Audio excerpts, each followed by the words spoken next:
Good afternoon, everyone. My name is Kathleen Adrian, and it's a pleasure to welcome you today to the 22nd Annual Eldredge Prize Lecture, sponsored by the Smithsonian American Art Museum. This year's winner is Kirk Savage, who's being honored today for his book, Monument Wars, Washington, D.C., the National Mall, and the Transformation of the Memorial Landscape.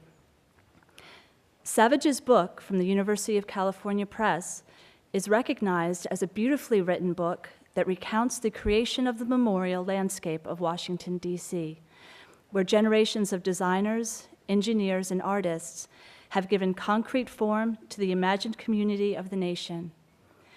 Special thanks go to the panel of 3 prestigious jurors who selected the winner for this year's $3,000 prize from among more than 24 nominated texts.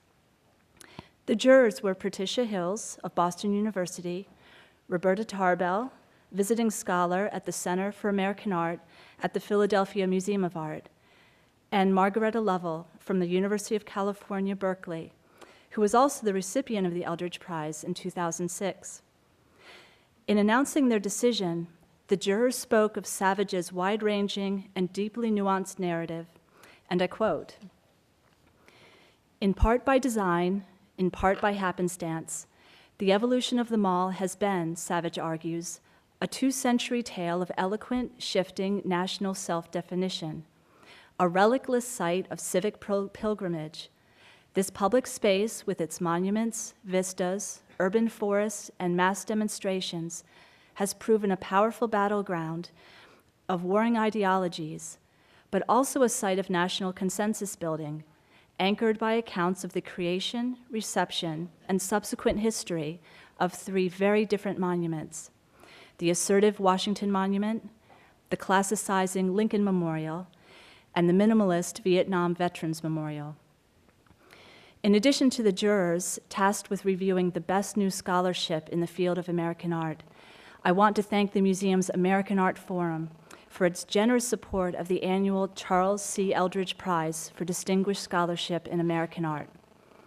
This annual award, initiated in 1989, is named in honor of the former director of the museum.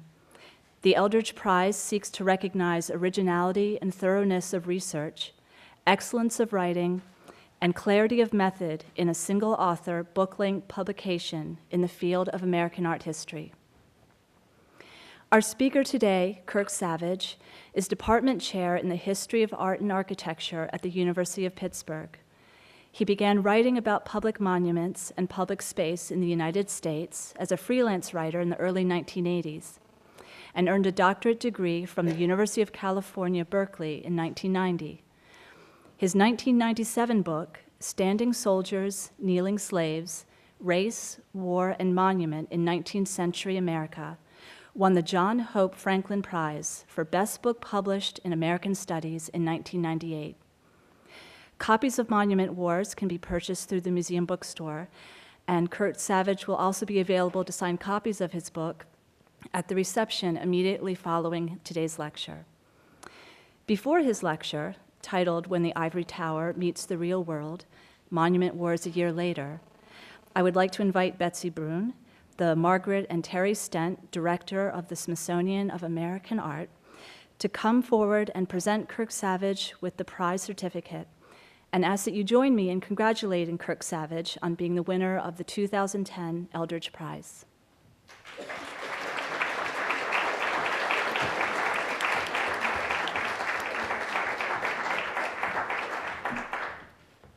think we should show this first. Show it to everybody. It's a very nice thing. And I understand the cash award has already gone, right? Yes. You got that earlier. Gone and Thank you, spent, and yeah. congratulations on your wonderful work. Thank you very Appreciate much. Well, thank you for that honor and that introduction. And let me just say how honored I really am to be standing here today, following in the footsteps of so many distinguished authors who have won the Charles Eldredge Prize before me since 1989. And I want to thank, too, the Smithsonian American Art Museum and its staff for doing such a wonderful job of maintaining this prize and publicizing it publicizing the award and thereby drawing attention to vibrant scholarship that is going on in American art every day in the field. So this afternoon, I'm going to talk about something, give a kind of lecture that I haven't really given in the past. When I wrote Monument Wars, I wrote as an art historian, trying to understand how a particular landscape, the monumental core of Washington, D.C., had changed over time. But I faced a real challenge because I decided to go out of my comfort zone and to extend my time frame right up to the present day, or the present moment, really, to whatever was happening just before I dotted my last I and crossed my last T, to use a metaphor of a process that nobody ever uses anymore. It's as dead as many public monuments are. So, as the manuscript was going into press, I did change a few sentences here and there. My editor is actually in the audience, so she knows what I'm talking about. Particularly after the inauguration of Barack Obama, I was very conscious of the problem of writing something that would seem dated a year later. Journalists, of course, have to face this issue every day, but their work has a shorter shelf life, whereas a scholarly history, like a public monument, is supposed to stand the test of time. The monumental core of Washington is ever-changing, and sure enough, a lot has happened in the year since my book came out.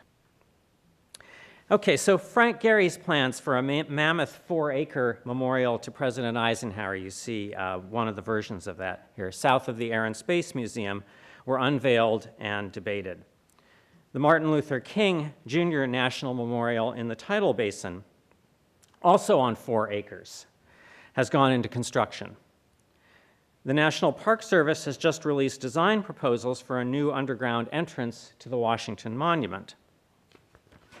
And meanwhile, a privately sponsored National Ideas competition for the Washington Monument grounds is underway, and actually just closed yesterday.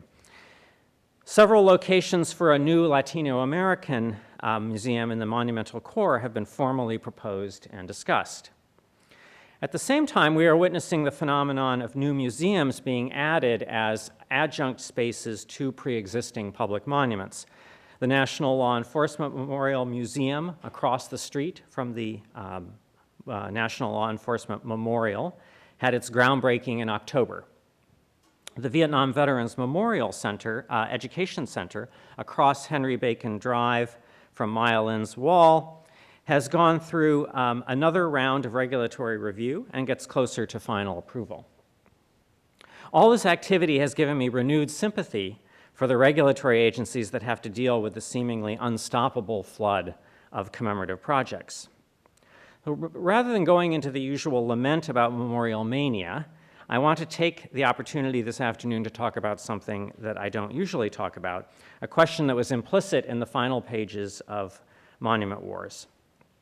It is the question of what role historians and historical scholarship can or should play in the present-day challenges that face us as we try to make decisions about specific commemorative projects and on the overall configuration of the commemorative landscape that houses these individual projects.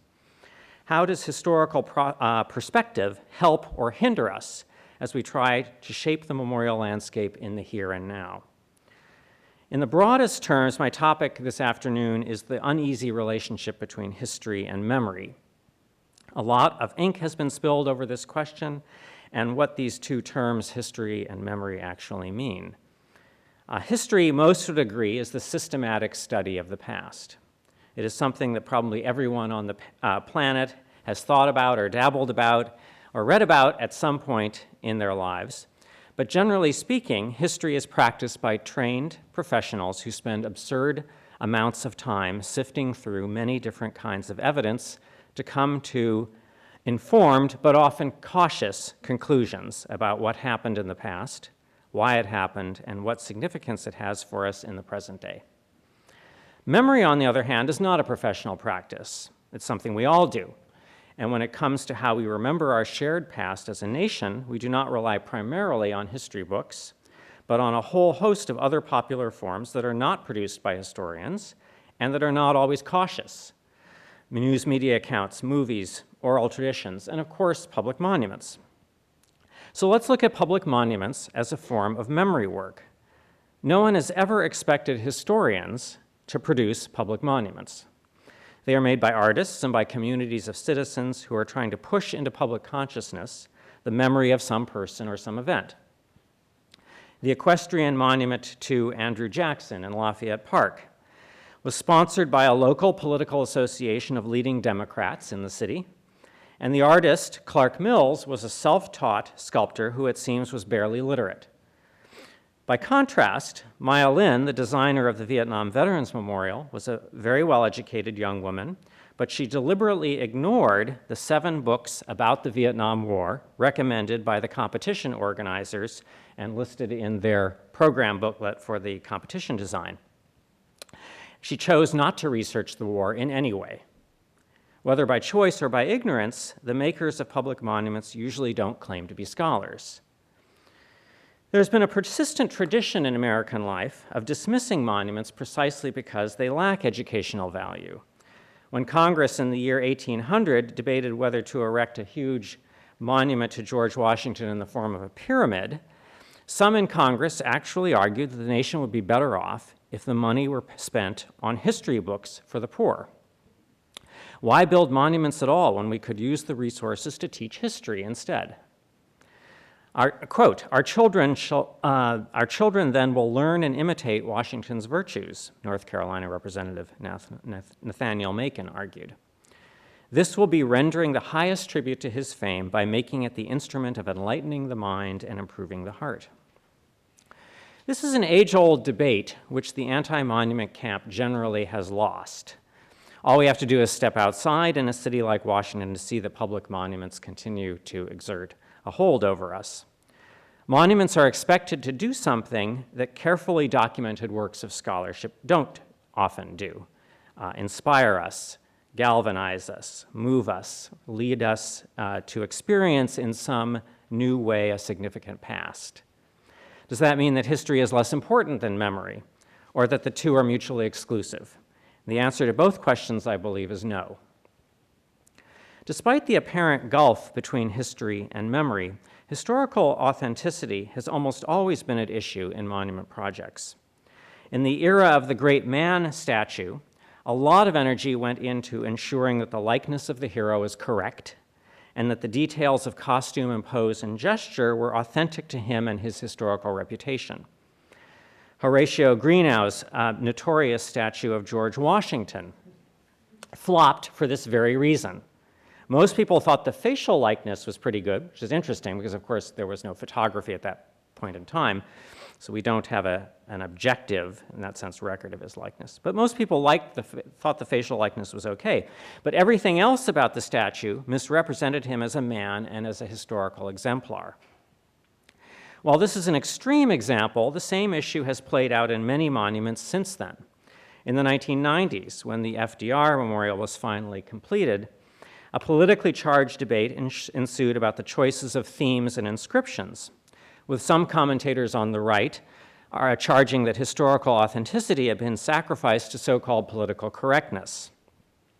The issue became even more charged over the question of representing FDR's disability, with both camps, for pro and con, making claims to historical accuracy to defend their position over whether a statue of the president in a wheelchair should be added to the memorial. And of course, the wheelchair won. My own scholarship has entered into such discussions.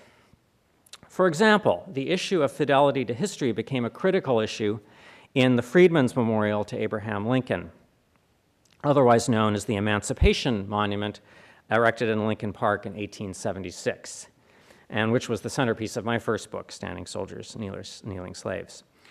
The sponsors of this monument actually made the artist revise his initial design in order to, as they put it, quote, bring the presentation nearer to the historical fact, unquote. And so you see here on the left the first version that the artist made, in which he actually executed in a number of copies, bronze and marble. This is a marble copy. And then the revised version that the sponsors had him create on the right. So the sponsors made him replace the generic figure of the slave with a likeness of an actual fugitive slave named Archer Alexander. And they did this using photographs of Archer Alexander. And they had him change the arm gesture to make Alexander look like he was trying to break his own chains. What had been an ideal group, they claimed, was now, quote, converted into the literal truth of history, unquote. So I thought, if they're going to invoke the literal truth of history, I would call their bluff. So without much difficulty, I was able to dismantle the monument's claim to historical truth. Archer Alexander and Abraham Lincoln, as you might suspect, had never even met, much less encountered each other in this extraordinary manner. Lincoln's Emancipation Proclamation, which he holds in his right hand, did not help free Alexander. Alexander was a fugitive in Missouri. Missouri was a Union slave state specifically exempted from the Emancipation Proclamation. As I looked into the question further, I discovered that Lincoln's policies and his commanders in Missouri actually hindered rather than helped fugitive slaves such as Alexander. The basic narrative point of this sculptural grouping, that Lincoln's proclamation was the great historical act that freed the downtrodden slave, had nothing to do with Archer Alexander or with countless other slaves who took their destiny in their own hands and resisted the slave system by escaping from it. So my point in this analysis was twofold. First, the sponsors had invited it by claiming that their monument was historically truthful. Second, the monument's version of historical truth actually had an enormous impact on public memory, helping to create an image of emancipation that stuck in American culture for a long time. This image stripped the slaves of their historical agency, overlooked the hugely important role escaped slaves and later black soldiers played in the destruction of the Confederacy, and helped promote a mythology of white heroism that eventually found expression in the common soldier monuments that spread across both the North and the South. Over a century-long period from the collapse of Reconstruction up until the 1960s, both historical scholarship and most forms of public memory worked together to bolster the mythology evident in the Emancipation Monument. Not until the Civil Rights Movement and the rise of a new kind of social history informed by the politics of the 1960s did the tide start to turn against this destructive but very prevalent mythology. I think the Emancipation Monument has been not only misleading but harmful in the sense that its mythology helped bolster the worldview of white supremacy and kept it strong and helped keep it strong for almost a century. Another example from our own day and age is the Vietnam Veterans Memorial Education Center, the $85 million underground visitor center that will be located opposite Henry Bacon Drive from Maya Lin's Wall. You see there's the Henry Bacon Drive that goes from Constitution to the Memorial Circle around the Lincoln Memorial, the original wall here, and the plans for the underground center here. These are the paths and the sunken courtyard and the skylights and so on. So obviously it's not all underground. There's been a lot of controversy about its location and its obtrusiveness, and the precedent it will set for other monuments in Washington that currently lack visitor centers. But there has been much less public discussion about what the proposed content of the center will be, aside from some brief commentary by Washington Post critic Philip Kennicott and some angry responses back from Memorial founder Jan Scruggs. Don't be surprised, Kennicott wrote in 2006, if whatever gets placed inside the museum opens up the very can of ideological and political worms that the beautifully blank and abstract memorial was meant to keep closed, unquote. Judging by the promotional videos that have been produced to raise money for the center, Kennicott called it right. I'm going to show you a clip from one that is narrated by Tom Selleck. This is actually a 30-second promotional video for the Education Center. We had to do a lot of fancy footwork here to get this up and running, so we'll hope it works. Okay. Hello, I'm Tom Selleck. In every generation, men and women have come forward to fight for freedom and defend our liberty. Over 58,000 of them are named on the Vietnam Veterans Memorial. Join me in supporting a new campaign to build an education center near the wall to tell their stories and teach about the values of those who have served in the past and who serve today. Learn how you can help. Thank you.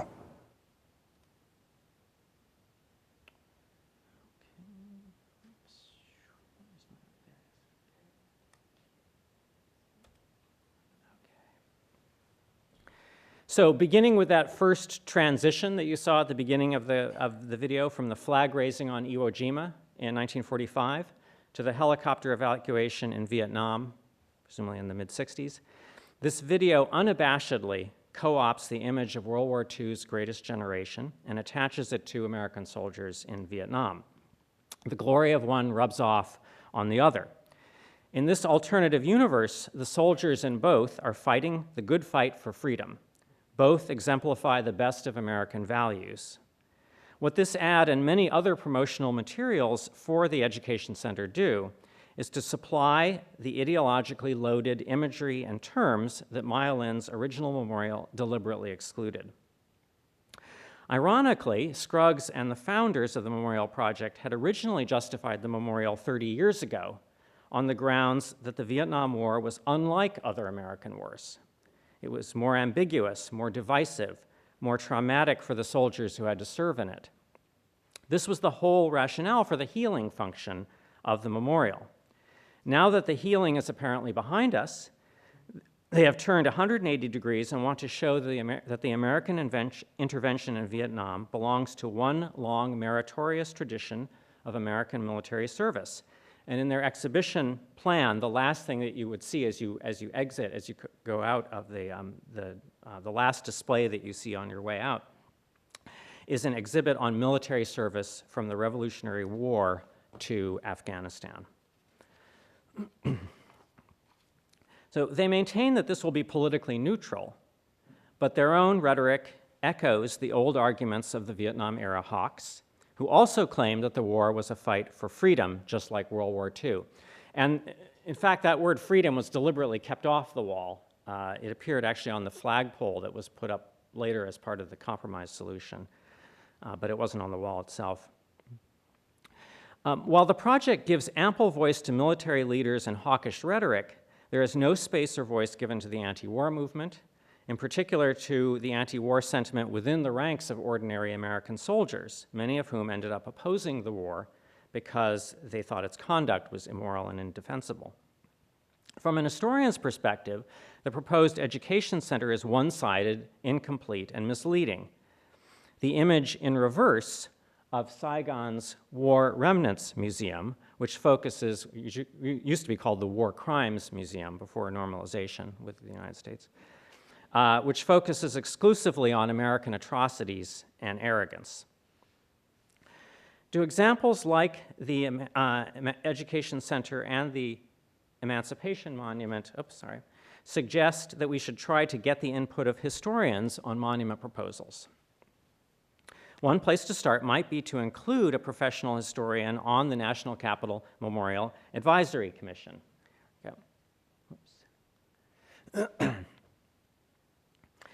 Which advises the federal government, quote, on matters concerning commemorative works in the nation's capital, unquote. By statute, this advisory commission is composed only of government officials and has no representation from academia or from citizens groups. But suppose we went much further and instituted some kind of history police to evaluate and regulate our public monuments. Just imagine a public history commission along the lines of the Fine Arts Commission, a committee of experts that would have the authority to reject or revise monument proposals if they got their facts wrong or their ideas wrong. Imagine the political wrangling that such a commission would experience, both internally and externally. In the best case scenario, a history commission might bring a new perspective to the process and spark productive debate about the actual content of monument projects, like the Education Center at the Vietnam Veterans Memorial. In a less rosy scenario, the commission would end up enforcing yet another orthodoxy that would become fodder for cable news commentators. I suspect that most people would probably say no to the idea, and I, for one, would not want to have that kind of responsibility. I'd hate to think what might have happened to some of our most imaginative memorials if they had had to pass through a committee of professional historians like myself. But that does not mean we can simply ignore the issue of historical truth in our memorial landscape. Like it or not, that issue is never going to go away, nor should it. In actual practice, history and memory are symbiotic. Historians have always been inspired and guided by larger cultural processes of memory. One of the reasons that historians began to reappraise the Civil War and Reconstruction is that the civil rights movement brought attention to past struggles for equality that had been forgotten by mainstream America, but nurtured and remembered, particularly within African American communities. Similarly, the memory work going on in public monuments and elsewhere in society has almost always taken place in conversation with historical narratives, with whatever historical narratives happen to be accepted and dominant at the time. In other words, history and memory feed off each other, and I would argue that that is a good thing. If we accept that history and memory are symbiotic, the corollary is that neither can ever be fixed or never can be held in place. Revisionism becomes the norm, rather than something to be feared or deplored. Monuments, as they were traditionally conceived, were supposed to be timeless and unchanging. They were meant to provide historical closure, to be in effect the last word, definitive and appropriate for all time. But if we consider the history of public monuments at all, we soon realize that this dream of closure is an illusion. Nowadays, monument designers are more likely to say that monuments should be open to change, that they should be places where visitors have a more dynamic and open-ended experience. Some have even suggested that monuments should become agonistic or contested spaces whose function would be to expose differences and stimulate debate, not suppress it beneath platitudes and false hopes of closure. I'll return to this idea shortly when I come to the subject of temporary or ephemeral monuments. The inability of monuments to achieve historical closure is equally true of the memorial landscape as a whole. The whole National Mall projects an historical illusion that this landscape is timeless, as if it has always been this way. But of course, the mall is a living landscape, continually changing over time. Before it was cleared in the 20th century, it was a garden and a forest, as well as a working landscape and a home to thousands of people. The great trick of the early 20th century Macmillan Plan, the blueprint for the cleared mall that we know today, was to erase the old landscape so completely that it would not just be physically destroyed, but its very existence would be lost to memory as well. Indeed, there is practically nothing on the mall that tells the story of what the prior landscape once was. If you visit the National Gallery of Art and look at the display of its construction history, you get no inkling that it stands on the site of what had been a century-old residential neighborhood, I show here. By the early 20th century, this area, along Missouri Avenue, as it was called then, had become economically and socially diverse, home, for example, to Washington's first Chinatown.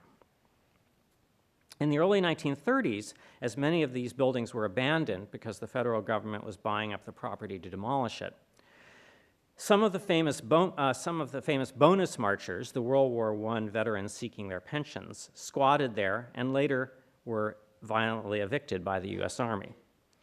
In the serene marble spaces of the National Gallery, this rich history is simply lost to view. We would profoundly change the experience of the mall if we reinterpreted these sites to reveal the historical layers of human inhabitation, conflict, and cultivation that are buried beneath its monumental surface. When we survey the whole commemorative landscape of Washington, we also come to realize what an idiosyncratic version of American history is represented in its seemingly random assortment of monuments. Why does James Buchanan, Lincoln's ineffectual predecessor in the office of president, have such a large, beautiful monument, even if it is located far from the monumental core in Meridian Hill? Why is there no such monument to Madison or McKinley, or Truman? Why do the 1st and 2nd Divisions of the Army in World War I have their own monuments in the ellipse? Why not other units in that war?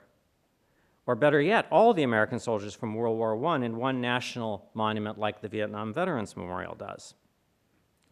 Why a monument to Samuel Hahnemann, the founder of homeopathy? Or to Taras Shevchenko, the 19th century bard of Ukraine? Where are the monuments to such luminaries as women's rights activist Susan B. Anthony, or writer Mark Twain, or philosopher-educator John Dewey, or statesman Ralph Bunche, or theologian Reinhold Niebuhr? I took five of my favorites. Or singer Marian Anderson, shown here in her famous Easter Sunday concert at the Lincoln Memorial. Not to mention all the anonymous folks who create history from the bottom up, the men and women who have mined our iron ore and built our roads and bridges and tended to the sick and educated our children and fought for justice. The answer, of course, is that almost no one is ever thinking of the landscape as a whole. Particular interest groups have always driven individual public monuments, one by one. This goes all the way back to the 19th century. But the question of how to change this process, of how to bring historical perspective to it, is extremely difficult to answer. And there is a legitimate concern that the solution might turn out to be worse than the problem.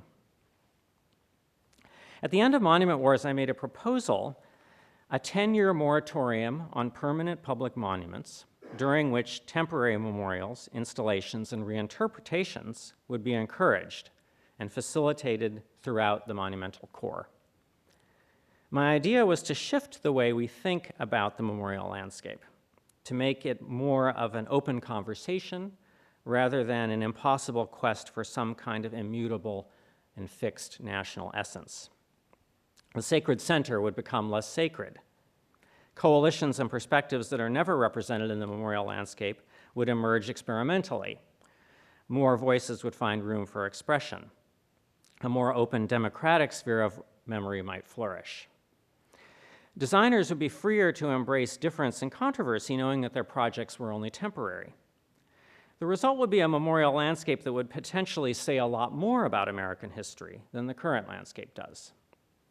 At the very least, many more perspectives on both history and memory would be made possible. At the same time, the landscape would likely become much more agonistic, again, to use that term, a place where differences in point of view would be expected and would be brought into contention with one another.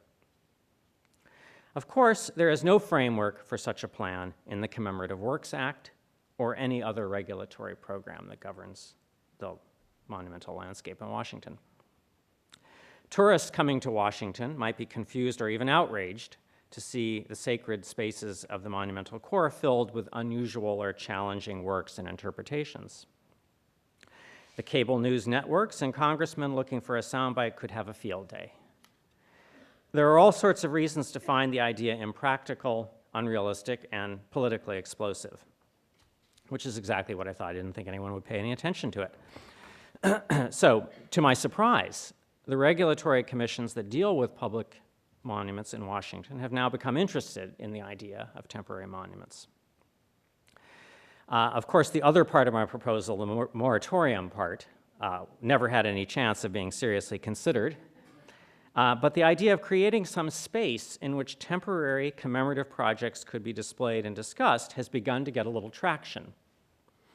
I suspect one reason is that it might possibly help relieve some of the relentless pressure to add more permanent monuments to the Capitol. This constant pressure to build monuments is one of the reasons for the existence of the Fine Arts Commission and the National Capital Planning Commission, but it is also one of the banes of their existence.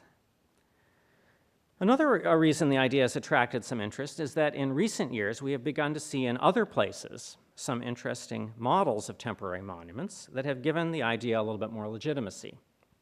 For example, the Fourth Plinth Project in London's Trafalgar Square, in the proverbial shadow of the great column that commemorates the greatest of all British naval heroes, Lord Nelson. The fourth plinth was an empty marble pedestal built in the 19th century and designed to hold an equestrian statue. which was then never erected. In 2005, the mayor's office in London decided to make it a platform for a rotating series of high-profile art installations that worked in interesting, often provocative ways with the monumental function of the site. The first commissioned work was a marble statue of a nude, pregnant woman named Alison Lapper, who was also severely disabled. The work was in dialogue with Nelson's statue in many ways, not the least of which was that it drew attention to Nelson's own disability. And you can see that in his missing arm. It is barely visible. It's easier to see in this slide than it is in the actual site. That's barely visible on the high column above. The current occupant of the fourth plinth is a huge ship in a bottle designed by Anglo-Nigerian artist Yinko Shonibari, also in dialogue with the Nelson Monument and its theme of naval power. In this work, the 37 sails in the ship Victory are done up in the Indonesian batik-inspired textiles that are common in Africa, which makes the work intensely decorative, but also jarring at the same time, no pun intended. There has also been a lot of creative work done by artists around the world who use monumental sites as arenas for exploring hidden traumatic histories that usually don't get told in public space. Krzysztof Wodiszko is one of the best known of these artists. He is particularly famous for his video projections of stories and testimonies of ordinary people displayed at large scale on public buildings and public memorials. So I'm going to show you an amazing example done in Hiroshima, Japan in 1999. He taped survivors of the 1945 atomic bomb blast and then projected images of their hands as they told their stories for the first time in public. The projections were on the embankment of the river just below one of the only surviving buildings in the city, which is now the Hiroshima Peace Museum. And I'm just going to show you a short clip of a man telling the story of finding his father's bicycle lock in the wreckage of the city after the explosion.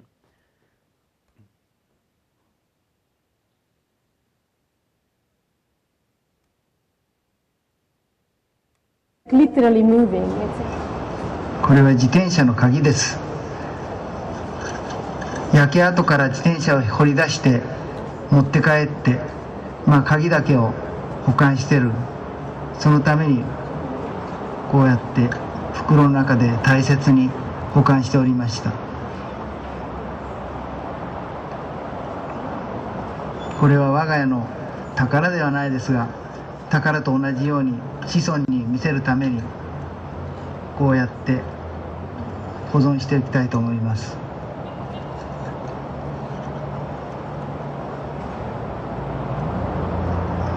この鍵は、私の父がいつも自転車に乗って、使ってた自転車の鍵なんです。でこの鍵は、旅館の方で、父が死んだ骨と一緒にあった自転車の残骸から取った鍵です。鍵が、自分のもので。So what Wodiszko is doing here is creating an oral history of Hiroshima's ground zero from the point of view of ordinary people who survived the event and projecting it into public space in the very part of the city that officially memorializes that event. And by giving us only the image of the hands, as if the hands themselves are testifying to the event's trauma, and even then, they're visible only from across a river, he acknowledges that there is a certain unbridgeable distance between us and them. There is no real way for us as spectators to enter into their minds and understand from within what they suffered. At the same time, however, he makes their stories perhaps even more compelling and even more memorable than they might have been if we were put in the position of a camera talking directly with them. So I mention these two examples of Wodiszko and the fourth plinth because both of them will be represented in a public forum a week from today on the theme of ephemeral commemoration called Beyond Granite.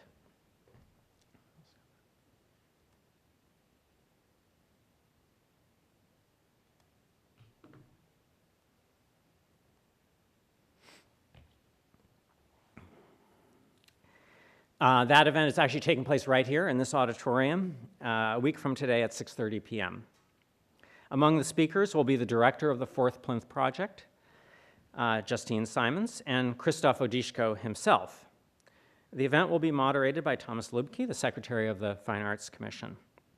This is a first exploratory step in trying to determine how Washington might benefit from such initiatives. Philip Kennicott, the Washington Post critic I already mentioned, has gone a step or two further and made my proposal for temporary commemoration look positively timid by comparison to his. In a long piece that he published in April of this year, he declared that it was time to stop, quote, genuflecting to the Macmillan Plan, unquote, and its vision of a closed, completed memorial landscape, and to start thinking of new ways to reinvent the monumental core for the 21st century. Perhaps his most startling idea was to retire war memorials after the veterans of those wars die off by decommissioning the memorial and dismantling the memorial in a ceremony with dignity and honor, and then dismantling it and allowing the space to return to a green landscape. Now, of course, I can't provide you any slide of this because nothing like this has ever happened before. So I'm having you imagine this. This is actually a construction photo from the World War II memorial, which is one of the memorials he would like to eventually see dismantled. So you can kind of imagine we put it into reverse here. We're putting the tape into reverse. So what he suggested was that eventually all individual war memorials might be retired and replaced by a single site for war remembrance, perhaps in the form of a grove or a garden.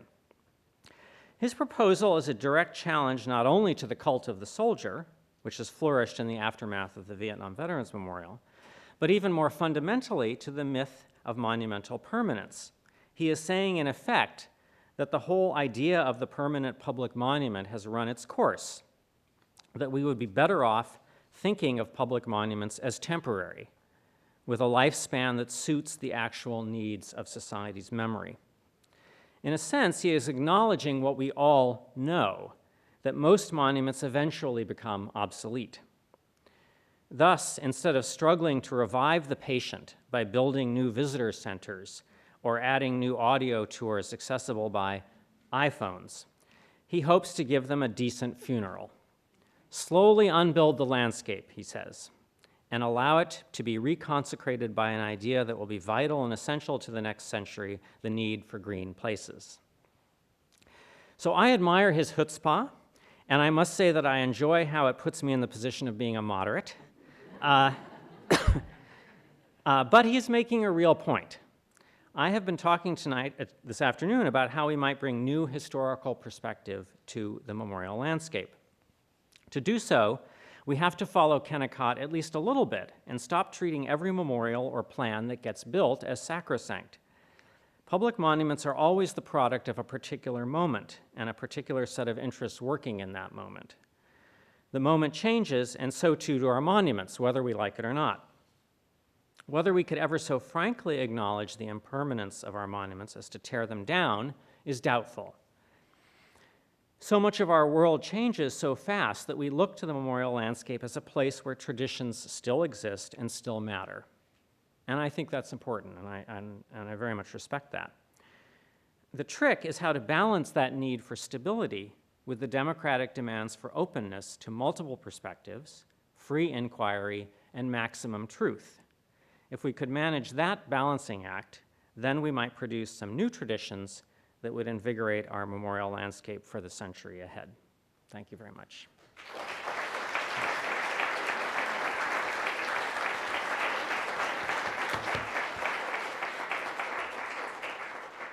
I'm happy to entertain questions or comments or criticisms and objections. Yes. Yeah, the question, I'm sure you probably all heard that, the question about why is there a new security plan and a new proposed entrance to the Washington Monument? And I take your point. I think it's a very compelling one. I'm not sure, what is driving the plan, and how much the concerns for security, they may disagree with you on some of those questions.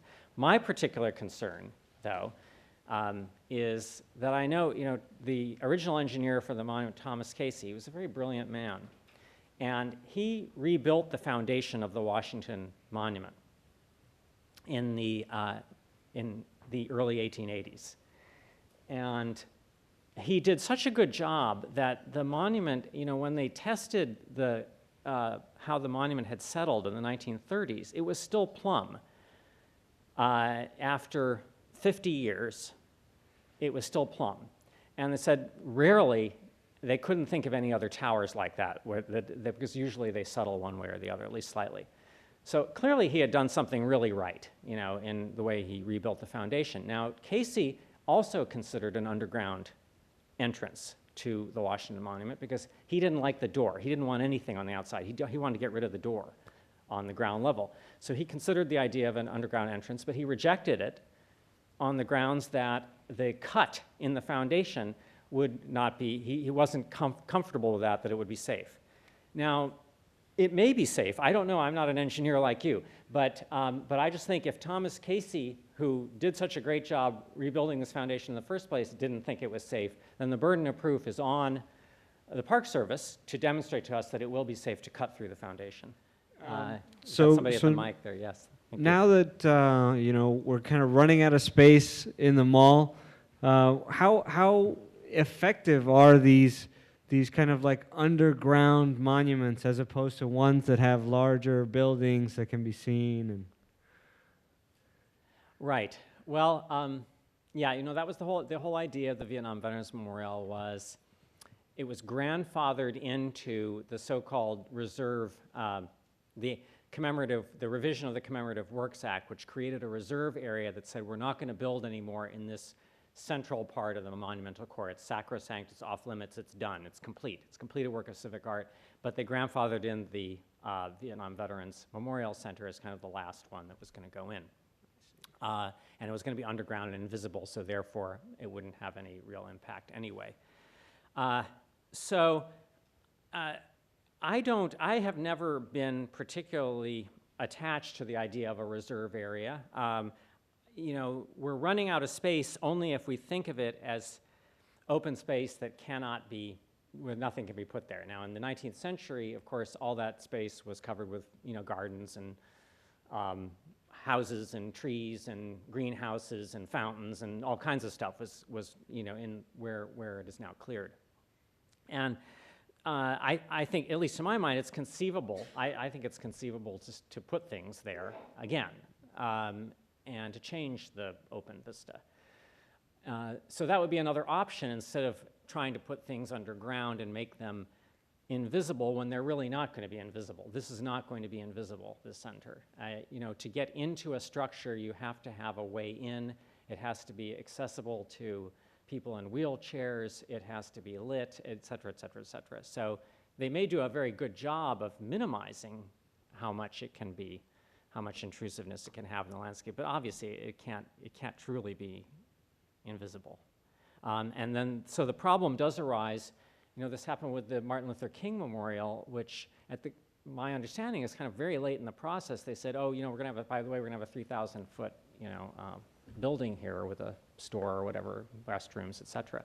And this is part of the issue here is that, these structures, these are gonna proliferate. And as the size of monuments increases, and you have an Eisenhower Memorial that's 4 acres, then does it need to be 4 acres? Why can't it be a little portion? There's a community garden on the site now. Why couldn't you have a community garden and a playground and a whole bunch of things there and a little monument to Eisenhower, just as an example? Yeah. It seems like that there are a number of monuments being built today that try to provide some context through text or imagery, less, not so much just a single name with a man on a horse, but some sort of context so that in the future people might begin to understand the event or person. And I'm just wondering if you think that helps a little bit. That's all. Right. That's a really good question. And I have to say, since I'm a historian and my heart in a certain sense is in the 19th century, and I love those monuments that just say Scott or Grant. Like, that's all we need to know. Like, and in fact, that was the one thing that people did know. They did know that was Scott, and they did know that was Grant. But so now, you're right, it's much more explanatory. So for example, I was just out this morning in the driving rain at the Air Force Memorial. And there's a lot of text there, a lot of, and this is going to be increasingly true, especially with the increasing scale of the monuments as they take up literally more ground. What's the reason for doing that? You have to justify that in a way by adding material like this. So I think the FDR Memorial actually did a very good job of that. I think it's a very sophisticated design, but it's the beginning of that process where we're going to add a lot. There's going to be inscriptions and a lot of explanatory material and lots of different kinds of sculpture and so on and so forth. The Air Force Memorial does that with a lot of text, and then you go around it, and there's more stuff. There's touch screens, and there's an office building there where I was talking about that this morning. I think this is the first monument that I know of where the offices for the administration of the monument are actually in the monument. But I think we're going to see more and more of that kind of stuff happening, and I have a lot of mixed feelings about it. I do understand that it's good for monuments to explain themselves in a certain way, but then that explanation is just another fixed, permanent thing that can't change over time. And what do you do about that? The issue came up with the Japanese-American War Memorial, where there was a very controversial inscription, and the head of the National Park Service said when there was a lot of effort to try to get the inscription removed in the planning stage, and it said, well, we can just print a brochure or something, a new brochure. But it's not the same thing, right? Yeah. I'm musing about the concept of ephemeral memorials in the context of museums such as these above us, in being public displays and memorials in a way. And you describe them as giving voice to those who might not otherwise be heard. In that context, talking about the urination on Jesus display that's being shown above, who determines, how do you determine what voices ought to be heard? Mm-hmm. And if so, can I display a statue of Lee Harvey Oswald as avenging angel and John Wilkes Booth together, and that's a voice that ought to be heard? Or is there some sense of what voices ought to be ephemerally memorialized? It's a really good question. And, of course, when I made this proposal, I kind of sketched out the idea that we'd have some kind of jury and a competition and stuff like that. But, I didn't, since I'm not in charge, I didn't have to really think it through. And then live with the consequences of that. Mm-hmm. And so the example that you bring up, which again was being talked about a lot this morning from the exhibition, well, that's a curatorial process where professional curators choose the works that are displayed in a museum. And I would think for this process, the process that I'm talking about to work, it would have to be a lot broader than a curatorial process. It would have to be not just so-called experts who are looking, but there'd have to be a lot of, I think, public participation in the process, and of what gets chosen and so on to be put up. The Fourth Plinth Project has been interesting because it's partly curatorial, but it's also partly a competition.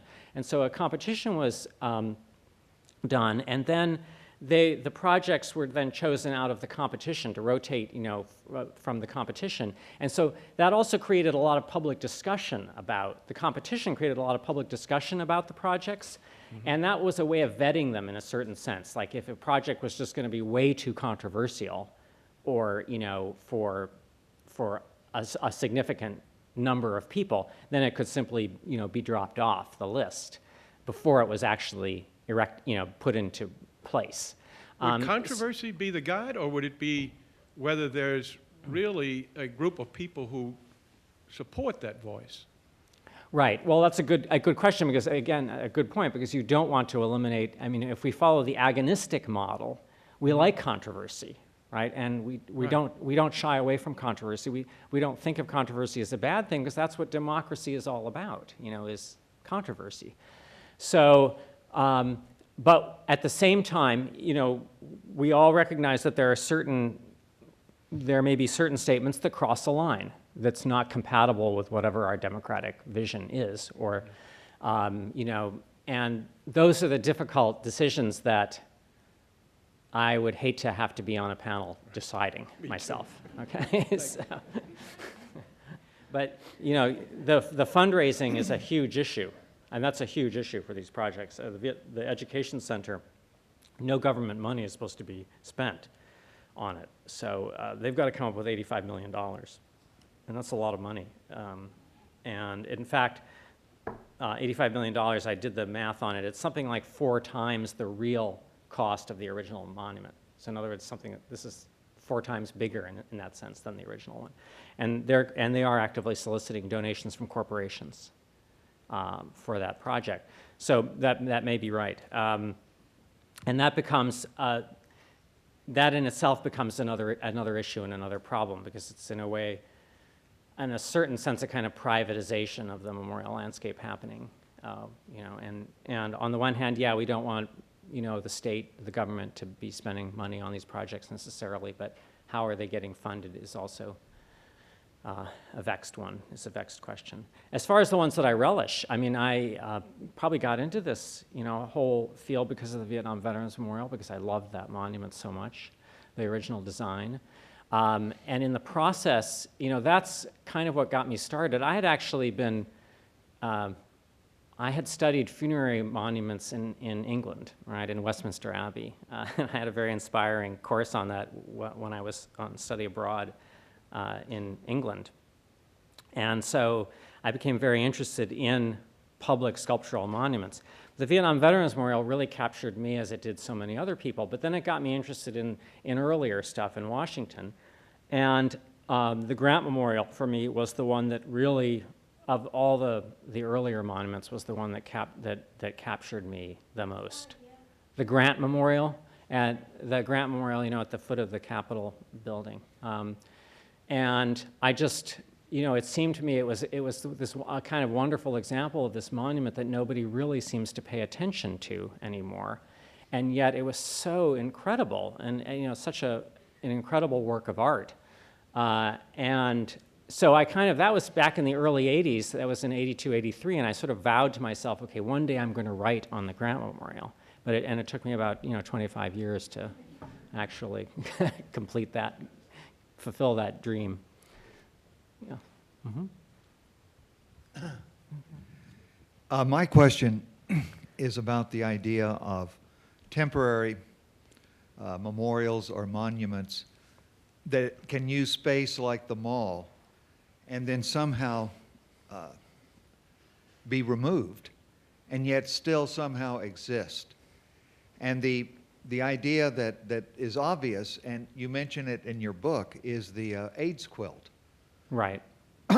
Such a remarkable artwork, full of the kind of complexity that the virtual world of the electronic internet, knows how to deal with. And I've wondered if part of the thinking in terms of using a very limited resource like the mall or the monumental core for temporary memorials such as the AIDS quilt couldn't then be coupled with some sort of way of preserving them and having them displayable and further interpreted over time.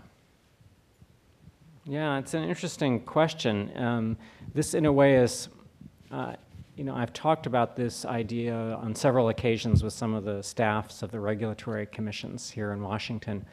And one of the first concerns was that idea that people would like the temporary monument so much that they wouldn't want to take it down. And so, they're always really worried about, they're trying to keep permanent things at bay.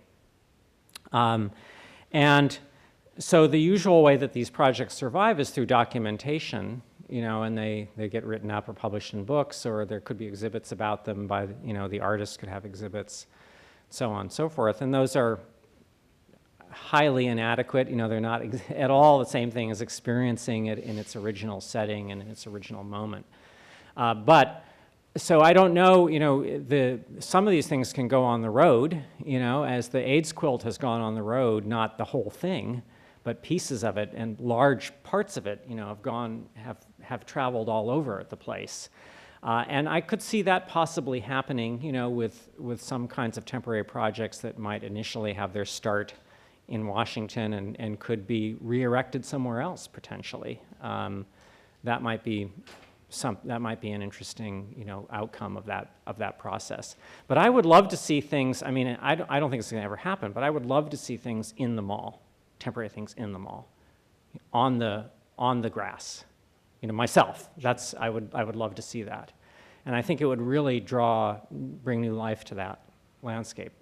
But I doubt, there are many problems with that from a logistical standpoint, including, trampling the grass, and the National Park Service has to figure out how to keep the grass alive, and, all that kind of stuff. The same thing happens with the Folklife Festival, which, and has to be managed. And so all these problems become very difficult management problems just because of the sheer number of visitors coming every year.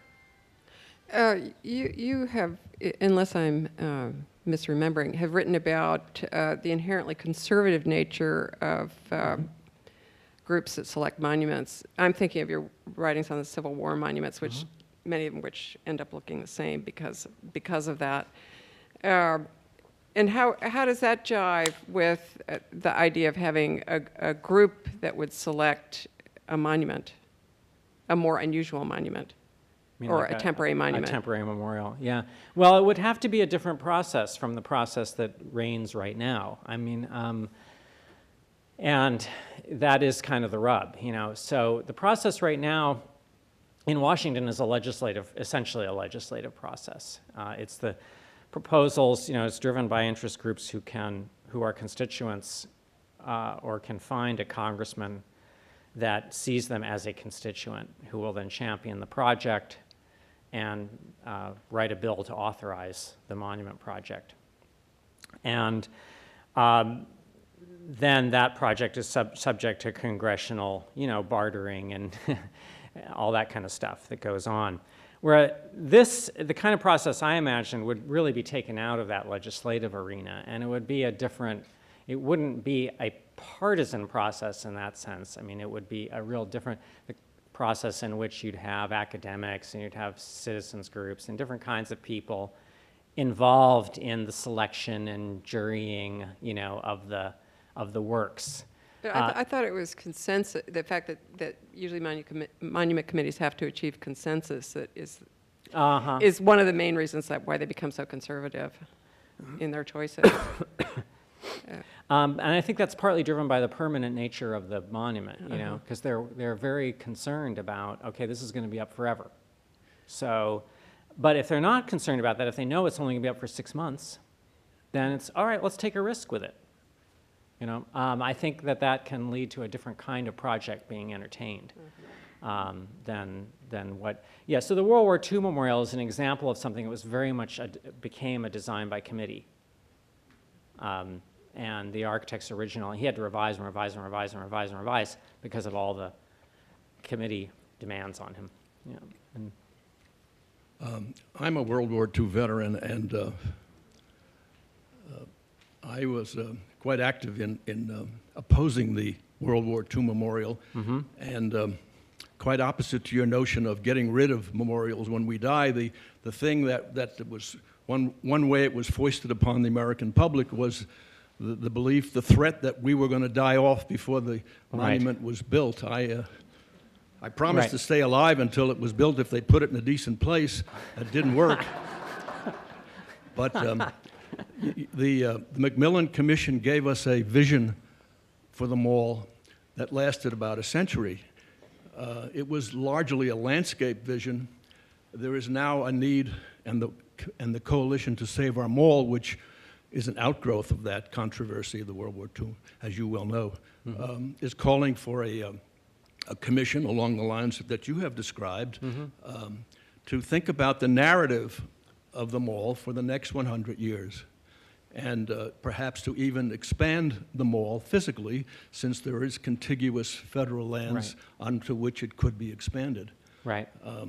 And it's very much needed. What keeps it from happening is the politics that you talk about, and the fact that there's nobody running the mall.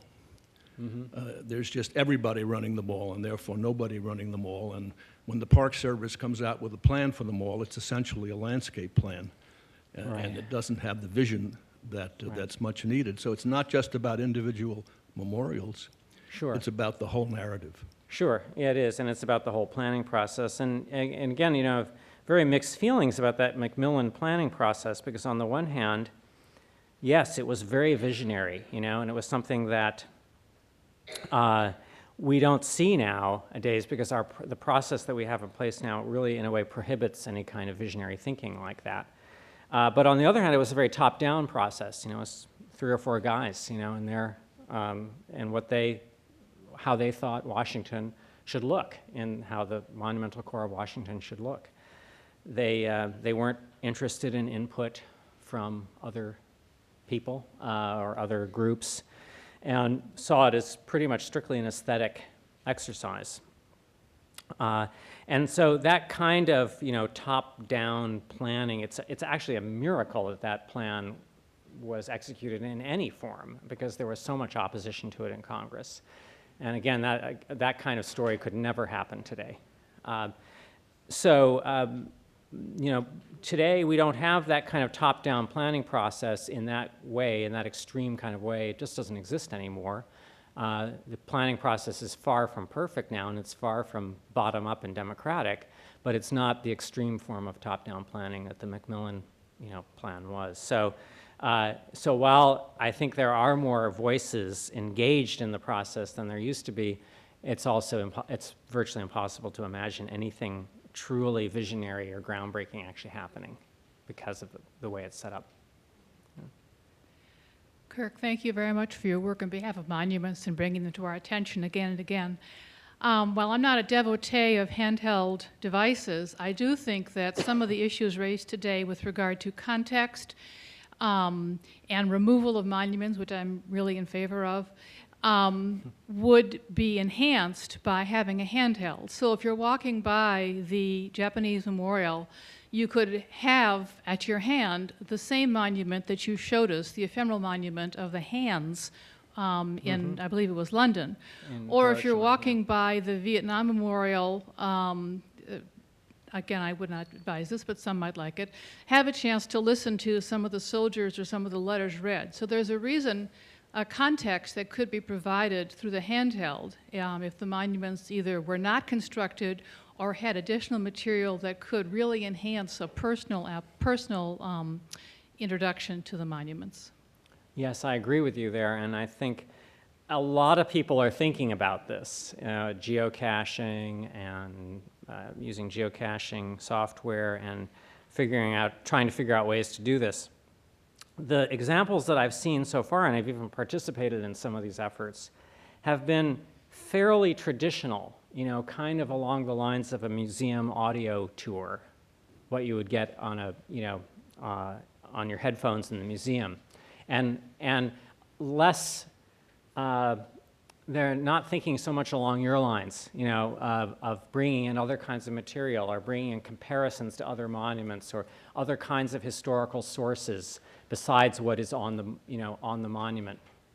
They tend to be much more traditional explanations of this is what the monument is about. Here's who the artist was. Here's what the intentions were, et cetera, which is that's not bad. I'm not knocking that. It's just that with the technology we have, we could do much more interesting things, I think, than that. And I'm sure that one day we will be doing that. Yeah. You've referred several times to these increasingly large monuments, you know, the 4 acres and so on. I mean, it's hard to imagine there isn't some historical or social significance to that growing size. And I wonder if you could speculate on what it is. Right. I think there are short answer will be maybe two. I'll point to two factors at play here. One is the shift that I talk about in my book from the traditional idea of the great man on the pedestal, which was not an idea of a monument thought of as a spatial arena, but just an object that you revered. And the idea of the monument changed in the 20th century to a much more spatial, architectural and spatial sense of a monument as a place where you have an experience. So that in itself is going to, when the traditional pedestal is kind of dethroned and the monument becomes a space, well, it's going to get bigger. It's going to take up more space than the old-fashioned hero on a pedestal. So that's one factor. But I think the other, there's a very specific institutional factor going on here in Washington with these enlarged monuments, which is that the National Park Service can't afford to maintain monument sites.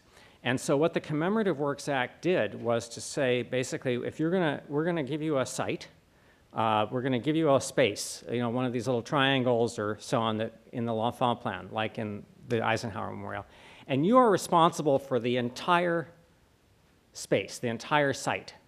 And you're responsible for maintaining the entire site. So a maintenance fund has to be established. Not only does the monument have to be constructed, but a maintenance plan has to, and funding has to be put into place for that entire site. And so that's one reason I think why, for example, with the Eisenhower Memorial, why then the designer comes along and thinks of the entire site as his site, as this has got to be filled from corner to corner with Eisenhower Monument, and partly because the National Park Service, because of its constraints, is encouraging that kind of thinking. To me, that's a shame because, as I say, I would love to have that community, garden. I would love for there to be a vision of a memorial space where something like a community garden could be part of it. That's already a space that's being maintained by people spontaneously, So I think I would point to those two issues, a much broader historical issue and then a very specific institutional issue. Yeah. Do you fear in your proposal for these temporary monuments that they might become this outlet or, sort of palliative effect for, the opiate for the masses, whereas the people who do have access to the legislative process and are able to corral capital to build permanent monuments, then, still manage to put their imprimatur on the permanent, while the disenfranchised might be, given a sop with these temporary monuments, and then, they still don't have a permanent stake in these spaces.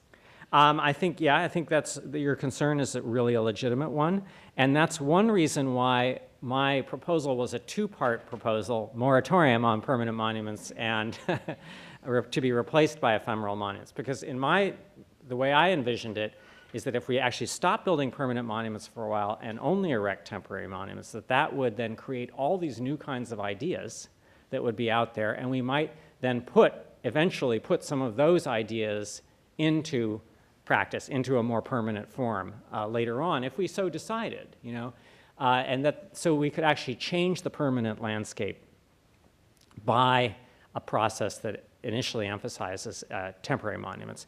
But you're right, if they're both going along together, there could be kind of like a two class, a first class and a second class kind of process going on. On the other hand, maybe it would. Maybe the temporary monuments would draw so much attention and would be so much more attractive to people, or generate so much more discussion and excitement, that designers of permanent public monuments might really start to take notice. And groups might start to take notice and think, hey, we should maybe learn a lesson or two from what's going on here. So again, who knows? I'm not sure how it would work out. Okay, well, thank you very much. Those were great questions.